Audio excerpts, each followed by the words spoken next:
কেন আপনাকে আল্লাহ সৃষ্টি করেছেন এটা নিয়ে সারা রাত ভাবেন। হয়তো আপনার মনে কোনো কষ্ট আছে, হয়তো বা হতাশা আছে, পারিবারিক চাপ আছে, আপনার চাকরি নাই, বেকারত্ব আছে। আমি যুবক, আমি তো বুঝি আপনার সাইকোলজি।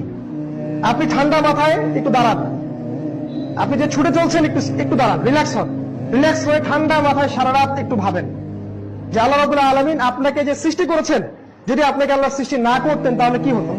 কি হতো? কিছু হতো না। ধরেন আপনি দুনিয়াতে নাই, কি হবে? কিছু হবে না, কোনো কিছু থেমে থাকবে না, কিচ্ছু থেমে থাকবে না, সবকিছু চলবে, পৃথিবীর রোটেশন বন্ধ হয়ে যাবে না। অতএব আপনি কেন অত প্রেশার নিচ্ছেন?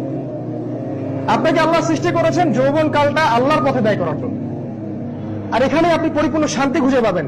একষ্টি গিটারের মধ্যে শান্তি নাই, ক্যারাম দাবা লুডুর মধ্যে শান্তি নাই। শান্তি, ইনার পিস, যেটা প্রশান্তি, সাকিনা, সেটা কিন্তু এগুলোর মধ্যে নাই। এটা টেম্পোরারি, একটু ভালো লাগে, তারপরে আবার হতাশা হয় না এরকম? আমি কি সত্যি বলছি না? আমি তো যুবক, একটা সময় আমার জীবনের উদ্দেশ্য ছিল আমি বাংলাদেশ ক্রিকেট টিমের ওপেনিং ব্যাটসম্যান হব। আমি আমার জীবনে 10টা বছর ঢেলে দিয়েছিলাম। Even I was very close, আমি আন্ডার 19 পর্যন্ত খেলেছি। একটা সময় গিয়ে আমার বুঝ এটা এসেছে যে এটা আমার জীবনের উদ্দেশ্য না। আল্লাহ পাক এই জন্য আমাকে সৃষ্টি করেননি। হয়তো বা আল্লাহ পাক আমার দ্বারা কিছু চাচ্ছেন।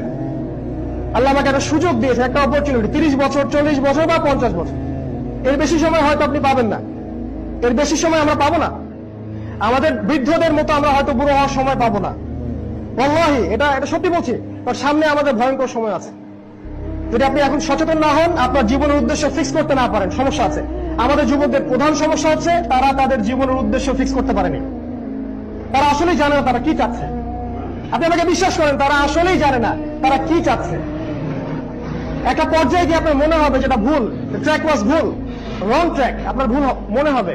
ওই সময়টা যেন অনেক দেরি না হয়ে যায়, এই জন্য এখনই ঠান্ডা মাথায় চিন্তা করেন আল্লাহ পাক আপনার কাছে কি চান। আপনার মাঝে পোটেনশিয়াল আছে, সম্ভাবনা আছে, আপনি ওটাকে আল্লাহর পথে কাজে লাগান।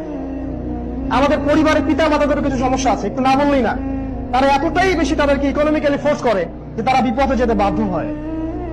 আপনি আপনার সন্তানের পোটেনশিয়ালটা দেখেন, তার মধ্যে কোন প্রতিভা আছে সেটার দিকে আপনি তাকে ফোকাস করতে দেন। আপনি চাপ দিন না তোমাকে ডাক্তার হতেই হবে, তোমাকে ইঞ্জিনিয়ার হতেই হবে। নো, আপনি দেখেন তার মধ্যে কি প্রতিভা আছে, আপনি ওই দিকে তাকে ছেড়ে দেন। আল্লাহ আমাদের যুবক ভাইদেরকে হেদায়েত করুন। আল্লাহুম্মা আমিন।